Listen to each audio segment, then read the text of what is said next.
2 বছর আগের কথা বলি, এখনো অল্প অল্প যেন মনে পড়ে।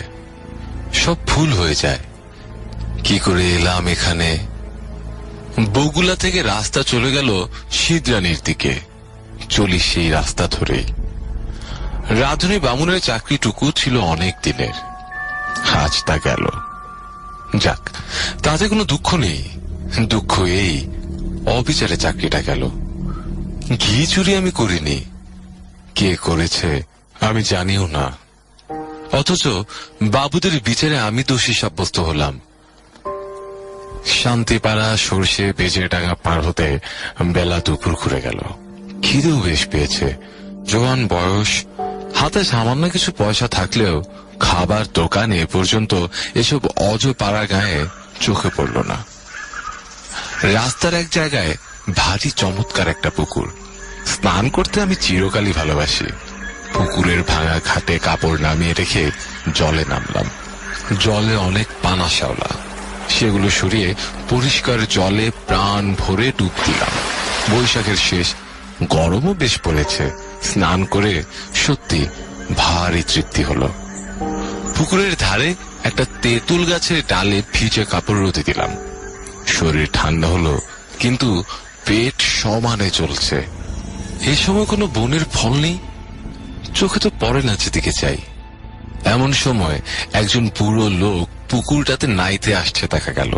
আমাকে দেখে বলল, বাড়ি কোথায়? আমি বললাম, আমি গরিব ব্রাহ্মণ, চাকরি খুঁজতে বেরিয়েছি। আপাতত বড় খিদে পেয়েছে, খাবো কোথায়? আপনি কি কোনো সন্ধান দিতে পারেন? বুড়ো লোকটি বলল, রস নে, সব ঠিক করে দিচ্ছি। স্নান সেরে উঠে লোকটি আমাকে সঙ্গে নিয়ে গ্রামের মধ্যে ঢুকে জঙ্গলে ঘেরা একটা পুরনো বাড়িতে ঢুকলো। বললে, আমার নাম নিবারণ চক্রবর্তী, এবারে আমার, কিন্তু আমি এখানে থাকিনি। কলকাতায় আমার ছেলেরা ব্যবসা করে, শ্যামবাজারে ওদের ব্যবসা।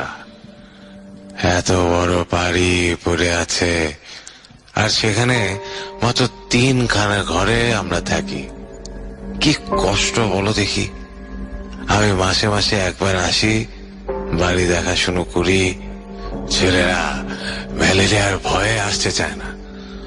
মস্ত বাগান আছে বাড়ির পেছনে, তাতে সব রকম ফলের গাছ আছে, বাড়াপুতে খায়। তুমি এখানে থাকবে? বললাম, থাকতে পারি। তা কি কাজ করতে? রাধুনির কাজ। বাহ বাহ, তা যে কদিন এখানে আছি সে কদিন এখানে রাধো, দুজনে খাই। হ্যাঁ, খুব ভালো। আমি রাজি হয়ে যেতে লোকটা যেন ভারী খুশি হলো। আমার খাওয়ার ব্যবস্থা করে দিল তখনই। খাওয়া দাওয়ার পরে আমাকে একটা পুরনো মাদুর আর একটা মোটা তাকিয়া বালিশ দিয়ে বললে, নাও বিশ্রাম করো। পথ হেঁটে বড় ক্লান্ত হয়ে পড়েছিলাম। ঘুমিয়ে যখন উঠলাম, বেলা তখন নেই। রাঙা রোদ বড় বড় গাছপালার উঁচু ডালে। এর মধ্যে বাড়ির পেছনের জঙ্গলে শেয়ালের ডাক শুরু হলো। আমি বাড়ির বাইরে গিয়ে এদিক ওদিক খানিকটা ঘুরে বেড়ালাম। যেদিকে চাই সেদিকেই পুরনো আম কাঁঠালের বন আর জঙ্গল। কোনো লোকের বাড়ি নজরে পড়ল না। জঙ্গলের মধ্যে এক স্থানে কেবল একটা ভাঙা দেউল দেখতে পেলাম। তার মধ্যে উঁকি মেরে দেখি শুধু চামচিকের আড্ডা। ফিরে এসে দেখি বুড়ো নিবারণ চক্রবর্তী বসে তামাক খাচ্ছে। আমায় বললে, চা করতে জানো? একটু চা করো, চিড়ে ভাজো, তেল নুন মেখে কাঁচা লঙ্কা দিয়ে খাওয়া যাবে। সন্ধ্যার পর বললে, ভাত চড়িয়ে দাও, সরু আতপ আছে, গাওয়া ঘি আছে, আলু ভাতে ভাত, ব্যাস। যাকে তোমার জন্য ঝিঙের একটা তরকারি করে নিও। ঝিঙে আছে রান্নাঘরের পেছনে, আলো হাতে নিয়ে তুলে আনো এই বেলা। আর একটা কথা, রান্নাঘরে সর্বদা আলো জ্বলে রাখবে। জি, তা তো রাখতেই হবে, অন্ধকারে কি রান্না করা যায়? হ্যাঁ হ্যাঁ, তাই বলছি। মস্ত বড় বাড়ি, ওপরে নিচে বোধ হয় 14-15খানা ঘর, এছাড়া টানা বারান্দা। 2-4খানা ছাড়া অন্য সব ঘরে তালা দেওয়া। রান্নাঘরের সামনে মস্ত বড় লম্বা রোয়াক, রকের ওমুড়োয় 4-5টা নারকোল গাছ আর একটা বাতাবি লেবুর গাছ। ঝিঙে তুলতে হলে এই লম্বা রোয়াকের ওমুড়োয় গিয়ে আমায় উঠোনে নামতে হবে, তারপর ঘুরে রান্নাঘরের পেছন দিকে যেতে হবে। তখনও সম্পূর্ণ অন্ধকার হয়নি। আলোর দরকার নেই ভেবে আমি এমনি শুধু হাতেই ঝিঙে তুলতে লাগলাম। বাবা, কি আগাছার জঙ্গল রান্নাঘরের পেছনে! বুনো ঝিঙে গাছ, যাকে এঁটো গাছ বলে, অর্থাৎ এমনি বীজ পড়ে যে গাছ হয় তাই। অনেক ঝিঙে ফলেছে দেখছি। বেছে বেছে কচি ঝিঙে তুলতে লাগলাম। হঠাৎ আমার চোখে পড়ল একটা বউ মতো কে মেয়ে ছেলে আমার সামনাসামনি হাত 10 দূরে ঝোপের মধ্যে নিচু হয়ে আধ ঘন্টা দিয়ে আমারই মতো ঝিঙে তুলছে। দুবার আমি চেয়ে চেয়ে দেখলাম, তারপর পেছন ফিরে 7-8টা কচি ঝিঙে তুলে নিয়ে চলে আসবার সময় আবার একবার চেয়ে দেখলাম। দেখি বউটি তখনও ঝিঙে তুলছে। নিবারণ চক্করতে বললে, ঝিঙে পেলে? আগে হ্যাঁ, অনেক ঝিঙে হয়ে আছে। আচ্ছা, আরেকজনকে তুলছিল? নিবারণ বিস্ময়ের সুরে বললে, কোথায়? ওই রান্নাঘরের পেছনে, বেশি জঙ্গলের দিকে। পুরুষ মানুষ? না না, একটি বউ। নিবারণ চক্রবর্তীর মুখ কেমন হয়ে গেল। বললে, কোথায় বউ? চলো দেখি দেখি। আমি ওকে সঙ্গে করে রান্নাঘরের পেছনে দেখতে গিয়ে দেখি কিছুই না। নিবারণ বললে, কই বউ? ওই তো ওখানে ছিল, ওই যে ওই ঝোপটার কাছে। যত সব, চলো চলো, দিনে দুপুরে বউ দেখলে অমনি। আমি একটু আশ্চর্য হলাম। যদি একজন পাড়া গায়ের বউচি দুটো জঙ্গলি ঝিঙে তুলতে এসেই থাকে, তবে তাতে এত খাপ্পা হবার কি আছে ভেবে পাইনি। তাছাড়া আজ না হয় উনি এখানে আছেন, কাল যখন কলকাতায় চলে যাবেন তখন বুনো ঝিঙে কে চৌকি দেবে? রাত্রে খাওয়া দাওয়ার পর চক্রবর্তী বুড়ো আবার সে ঝিঙে চুরির কথা তুললে। বললে, আলো নিয়ে যাওনি কেন ঝিঙে তুলতে? আমি আলো হাতে নিয়ে যেতে বলেছিলাম, মনে আছে? কেন তা যাওনি? আমি বুঝলাম না কি তাতে দোষ হলো। বুড়োটা খিটখিটে ধরনের। বিনা আলোতে যখন আমি সব দেখতে পাচ্ছি, এমনকি ঝিঙে চুরি করা বউকে পর্যন্ত, তখন আলো না নিয়ে গিয়ে দোষ করেছি কি? বুড়ো বললে, না না, সন্ধ্যার পর সর্বদা আলো কাছে রাখবে। কেন? তাই বলছি। তোমার বয়স কত? 37-38 হবে। অনেক কম বয়স আমাদের চেয়ে। আমার এই 63। যা বলি কান পেতে শোনো। আগে নিশ্চয়ই। রাত্রে শুয়ে আছি, ওপরের ঘরে কিসের যেন ঘটঘট শব্দ শুনে ঘুম ভেঙে গেল। জিনিসপত্র টানাটানির শব্দ। কে বা কারা যেন বাক্স বিছানা এখান থেকে ওখানে সরাচ্ছে, ভারী জিনিস সরাচ্ছে। বুড়ো কাল সকালে চলে যাবে কলকাতায়, তাই বোধহয় জিনিসপত্র গোছাচ্ছে। কিন্তু এত রাত্রিরে? বাপ্পা, কি বাতিগ্রস্ত মানুষ! সকালে উঠে বুড়োকে বলতেই বুড়ো অবাক হয়ে বললে, আমি? হ্যাঁ, অনেক রাতে।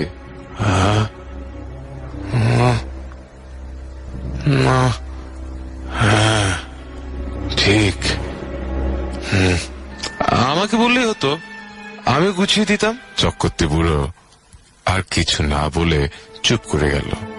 বেলা 9টার মধ্যে আমি ডাল ভাত আর ঝিঙে ভাজা রান্না করলাম। খেয়ে দিয়ে পোঁতলা বেঁধে সে রওনা হলো কলকাতায়। যাবার সময় বারবার বলে গেল, নিজের ঘরের লোকের মতো থেকো ঠাকুর। পেয়ারা আছে, আম কাঁঠাল আছে, উৎকৃষ্ট পেঁপে আছে, তরি তরকারি মতো। আমার খাস জমি পড়ে আছে 3 বিঘে, ভদ্রাসন হলো 1.5 বিঘের ওপর। লোক অভাবে জঙ্গল হয়ে পড়ে আছে। খাটো, তরকারি উৎপন্ন করো, খাও, বেচো, তোমার নিজের বাড়ি ভাববে। দেখাশোনা করো, থাকো, ভাবনা নেই। আর একটা কথা। কি? চক্রবর্তী বুড়ো অকারণ সুর খাটো করে বললে, কত লোকে ভাঙচি দেবে, কারো কথা শোনো না যেন। বাড়ি দেখাশোনা যেমন করবে, নিজের মতো থাকবে, কোনো কথায় কান দেবে না। গাছের ফুল ফুলুরি তবেই খাবে। 2টো ঘর খোলা রইল তোমার জন্য। বুড়ো চলে গেল, আমাকে যেন আকাশ তুলে দিয়ে গেল। আরে এত বড় বাড়ির বড় বড় দুখানা ঘর আমার ব্যবহারের জন্য রয়েছে। তাছাড়া বারান্দা, রান্নাঘর, রোয়াক তো আছে। বাড়িতে পাতকুয়ো, জলের কষ্ট নেই। শুকনো কাঠ যথেষ্ট, কাঠের কষ্ট নেই। 10টা টাকা আগাম দিয়ে গিয়েছে বুড়ো। প্রায় আধ মন টাক সরু আতপ চালও আছে। গাছ ভরা আম কাঁঠাল। এ যেন ভগবানের দান আকাশ থেকে পড়লো হঠাৎ। বিকেলের দিকে তেল নুন কিনবো বলে মুদির দোকান খুঁজতে বেরোলাম। বাপরে, কি বন জঙ্গল গাঁখানার ভেতরে! আর এদের যেখানে বাড়ি তার ত্রিসীমানায় কি কোনো লোকালয় নেই? জঙ্গল ভেঙে সুড়িপথ ধরে আধ মাইল যাবার পর একজন লোকের সঙ্গে দেখা হলো। সেও তেল কিনতে যাচ্ছে, হাতে তেলের ভাঁড়। আমায় দেখে বললে, বাড়ি কোথায়? এখানে আছি। নিবারণ চক্রবর্তীর বাড়ি। নিবারণ চক্রবর্তীর? কেন? দেখাশুনো করি, কাল এসেছি। ও বাড়িতে থাকতে পারবে না। কেন? এই বলে দিলাম, দেখে নিও। কত লোক ও বাড়িতে এলো গেল, ওরা নিজেই থাকতে পারে না, তা অন্য লোক। ও বাড়ির ছেলে বউরা কঠিন কালেও ও বাড়িতে আসে না। কেন? তা কি জানি, ও বড় ভয়ানক বাড়ি। তুমি বিদেশি লোক, খুব সাবধান। আর কিছু না বলে লোকটা চলে গেল। আমি দোকান খুঁজে জিনিস কিনে বাড়ি ফিরলাম। তখন বিকেল গড়িয়ে সন্ধ্যা নামছে। দূর থেকে জঙ্গলের মধ্যেকার পুরনো উঁচু দোতলা বাড়িখানা দেখে আমার বুকের ভেতরটা ছ্যাঁত করে উঠল। সত্যি, বাড়িখানার চেহারা কিরকম যেন, ও যেন একটা জীবন্ত জীব। আমার মতো ক্ষুদ্র লোককে যেন গিলে ফেলবার জন্য হাত বাড়িয়ে এগিয়ে আসছে। অমন্তর ওর চেহারা কেন? কিছু না, লোকটা আমার মন খারাপ করার জন্য দায়ী। আমি যখন তেল নুন কিনতে যাই তখন আমার মনে দিব্যি ফুর্তি ছিল। হঠাৎ এমন হওয়ার কারণ হচ্ছে ওই লোকটার ভয় দেখানো কথাবার্তা।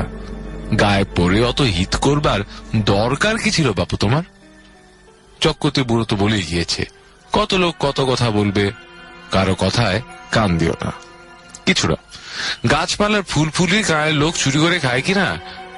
বাড়িতে একজন পাহারাদার বসালে লুটপাট করে খাওয়ার ব্যাঘাত হয়, সেজন্যই ভয় দেখানো। যেমন ওই বউটি কাল সন্ধ্যেবেলা ঝিঙে চুরি করছিল। অনেকদিন এমন আরামে থাকিনি। বিনা খাটুনিতে পয়সা রোজগারের এমন সুযোগ জীবনে কখনো ঘটেনি। নিজের জন্য শুধু দুটো রান্না, মিটে গেল কাজ। সকাল সকাল রান্না সেরে নিয়ে নিচের বড় রোয়াকে বসে আপন মনে গান গাইতে লাগলাম। এত বড় বাড়ির আমি মালিক, কারো কিছু বলবার নেই আমাকে, যা খুশি করব। হঠাৎ ভয়ানক আশ্চর্য হয়ে গেলাম।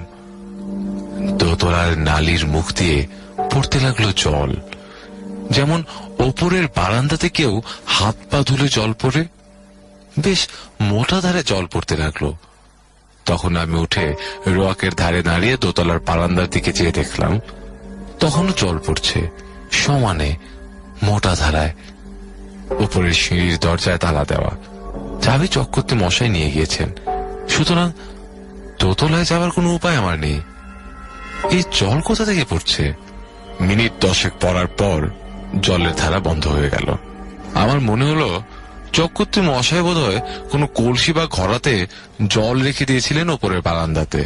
সেই কলসি কিভাবে উল্টে পড়ে গিয়ে থাকবে? নিশ্চয়ই তাই, তাছাড়া জল আসবে কোথা থেকে? একটু পরে গিয়ে শুয়ে পড়লাম। আলো নিভিয়ে শুয়ে পড়বার সঙ্গে সঙ্গে আমার চোখে ঘুম জড়িয়ে এলো। অনেক রাত্রে একবার ঘুম ভেঙে গেল।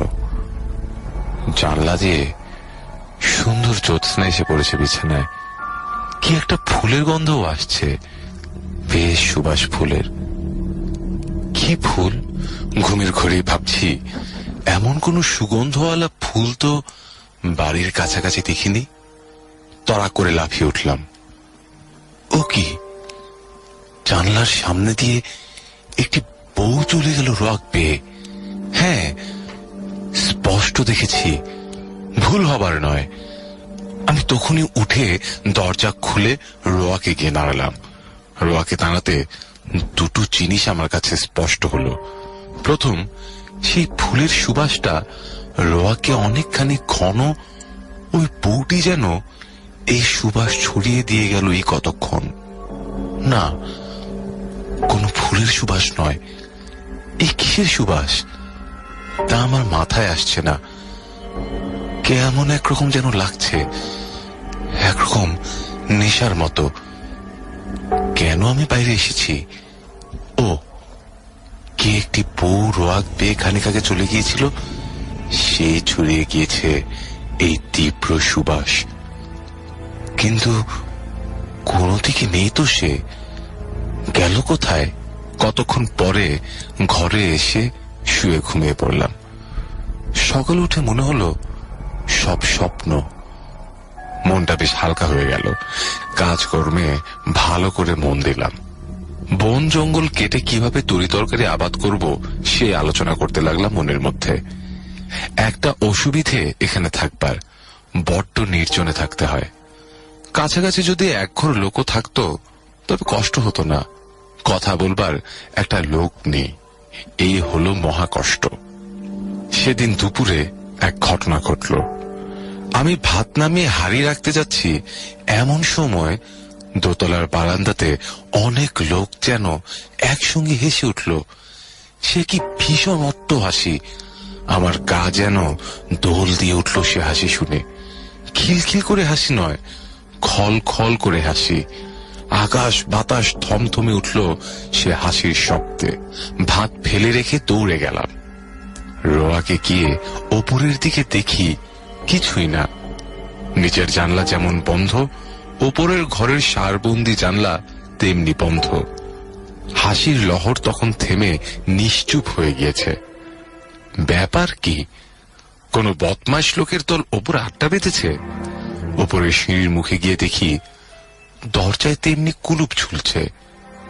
আমার ভয় হয়নি, কেননা দিনমান, চারিদিকে সূর্যের আলো।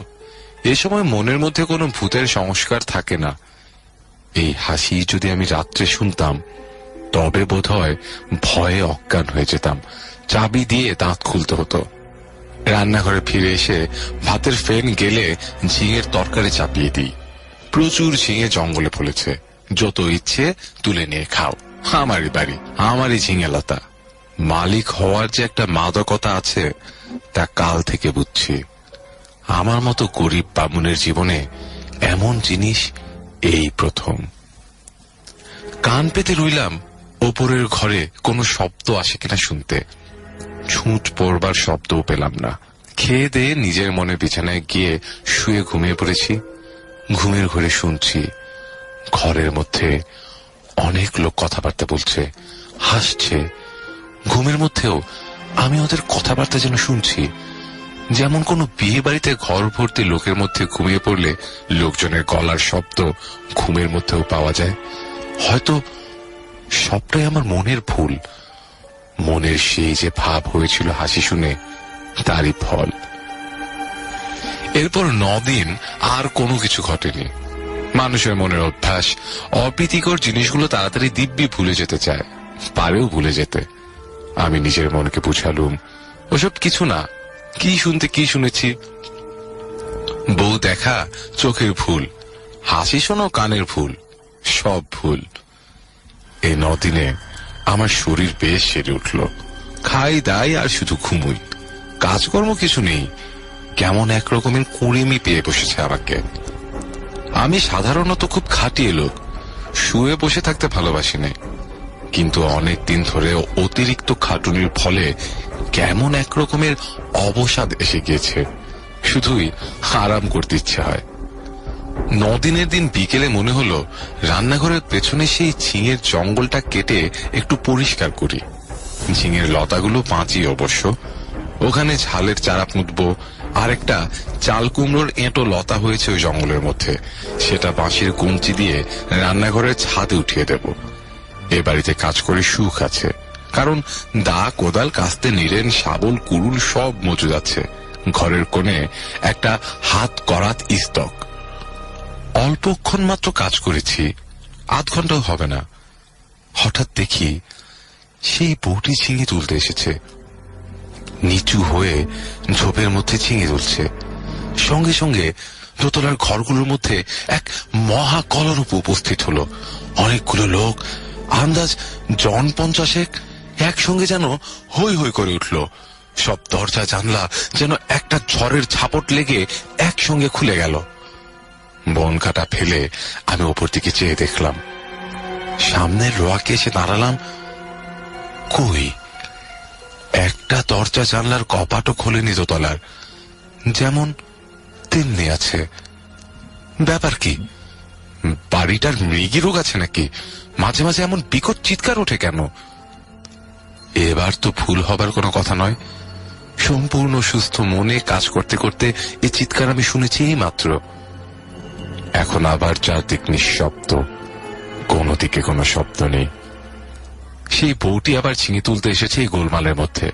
দৌড়ে গেলাম রান্নাঘরের পেছনে, সেখানেও কেউ নেই। সেদিন রাত্রে এক ঘটনা ঘটল, ভারী মজার ঘটনা বটে। খেয়ে দিয়ে সবে শুয়েছি, সামান্য তন্দ্রা এসেছে। এমন সময় কিসের শব্দের তন্দ্রা ছুটে গেল। যে দেখি আমার বিছানার চারপাশে অনেক লোক জড়ো হয়েছে। তাদের সবার মাথায় লাল পাগড়ি, হাতে ছোট ছোট লাঠি। আশ্চর্যের বিষয়, সকলেরই মুখ দেখতে একরকম। একই লোক যেন 50টি হয়েছে, এইরকম মনে হয় প্রথমটা। বহু আরশিতে যেন একটা মুখই দেখছি। কে যেন বলে উঠল, আমাদের মধ্যে আজকে যেন এসেছে। একজন তার উত্তর দিলে, এখানে একজন পৃথিবীর লোকের বাড়ি আছে অনেক দিন থেকে। আমি দেখিনি বাড়িটা, তবে শুনেছি। যারা দেখতে জানে তারা বলে সেই বাড়ির মধ্যে একটা লোক রয়েছে। সব মিথ্যে। কোথায় বাড়ি? আমরা কেউ দেখিনি। তবে এসো, আমরা নাচ আরম্ভ করি। বাপরে বাপ, কথায় বলে ভূতের নেত্য। শুনে এসেছিলাম এতদিন, এইবার স্বচক্ষে দেখলাম সে কি কাণ্ড। অতগুলো লোক একসঙ্গে লাঠি বাজিয়ে এক তাণ্ডব নৃত্য শুরু করে দিলে। আমার দেহের মধ্যে দিয়ে কতবার যে এলো গেল, তার সঙ্গে বিকট চিৎকার আর হল্লা। আমার বিছানার বা আমার দেহের কোনো অংশ তারা স্পর্শও করল না। আমি যে সেখানে আছি তাও যেন তারা জানে না। ওদের হুঙ্কার আর ভৈরব নৃত্যে আমি জ্ঞান শূন্য হয়ে গেলাম। যখন জ্ঞান হলো, তখন শেষ রাত্রের জ্যোৎস্না খোলা জানলা দিয়ে এসে বিছানায় পড়েছে। সেই ফুলের অতি মৃদু সুবাস ঘরের ঠান্ডা বাতাসে। আমি আজ অচেতন ভাবে জানলার বাইরের জ্যোৎস্না মাখা গাছপালার দিকে চেয়ে রইলাম। কতক্ষণ পরে জানি না, ভোর হয়ে গেল। বিছানা ছেড়ে উঠে দেখি ঘুমের কোনো ব্যাঘাত হয়নি। সুনিদ্রা হলে শরীর যেমন ঝরঝরে আর সুস্থ হয়, তেমনি বোধ করছি। তবে সে ভূতের নাচ কে দেখেছিল? সে নাচ কি তবে ভুল? খেয়ে দেয়ে পরম আরামে শুয়ে ঘুমিয়ে পড়ে স্বপ্ন দেখেছি? তাই যদি হয়, তবে এই শেষ রাত্রে ঠান্ডা বাতাসে যে ফুলের সুবাস পেয়েছি, তা কোথা থেকে এলো? সেই বউটি যখন চলাফেরা করে, তখনই অমন সুবাস ছড়ায় বাতাসে। সুবাসটা ফুল হতে পারে না। এখনো সে গন্ধ আমার নাকে লেগে রয়েছে। কোনো অজানা বন ফুলের সুবাস হয়তো। তাই হবে। তেল কিনতে গিয়েছি দোকানে। দোকানে বললে, কিরকম আছো? বলি, কিছু দেখছো নাকি? না। শুনছো কিছু? না। তুমি দেখছি সাধু লোক, টুকটাক জানো নাকি ভূতের মন্তর? তেল দাও, চলে যাই। ওসব বাজে কথা। আচ্ছা, একটা মেয়েকে ওখানে দেখোনি কোনোদিন? বউ মতো কোনো গন্ধ পাওনি? কিসের গন্ধ? কোনো ফুলের সুগন্ধ? না। খুব বেঁচে গিয়েছে তুমি। তোমার আগে যারা ওখানে থাকতো, তারা সবাই একটি বউকে দেখতো ওখানে প্রায়। এমন হতো শেষে ও বাড়ি ছেড়ে তারা নড়তে চাইতো না। তারপর রোগা হয়ে দিন দিন শুকিয়ে শেষ পর্যন্ত মারা যেত। দুটি লোকের এরকম হয়েছে এ পর্যন্ত। বাড়িতে ভূতের আড্ডা। ভূতে লোককে পাগল করে দেয়। তাদের কাণ্ড জ্ঞান থাকে না। এমন ভালো লাগে বাড়ি, না খেয়ে না দে ওখানে পড়ে থাকে, ছেড়ে যেতে চায় না। তুমি দেখছি ভূতের মন্তর জানো। আমরা তো বাড়ির ত্রিসীমানায় যাইনি। মাথা খারাপ করে দেয় সাধারণ মানুষের। তেল নিয়ে চলে এলাম। ভাবতে ভাবতে এলাম, মাথা খারাপ হওয়ার সূত্রপাত আমারও হলো নাকি? বাড়ির সীমানায় পা না দিতেই আমার মনে হলো, না, সব ভুল। পরম সুখে আছি, এ ছেড়ে কোথায় যাব? বেশ আছি, খাসা আছি, তোফা খাসা আছি। সেই থেকে আজ 2 বছর পরে আছি এ বাড়িতে। চক্রবর্তী মশাই মাইনে টাইনে কিছুই দেয় না, তাতে আমার কিছু আসে যায় না। বাড়ি দেখাশোনা করি, বেগুন কলা পেঁচি, দিন রাত ওদের নৃত্য দেখি, ওদের মধ্যেই পাশ করি। এক পা যাই না বাড়ি ছেড়ে।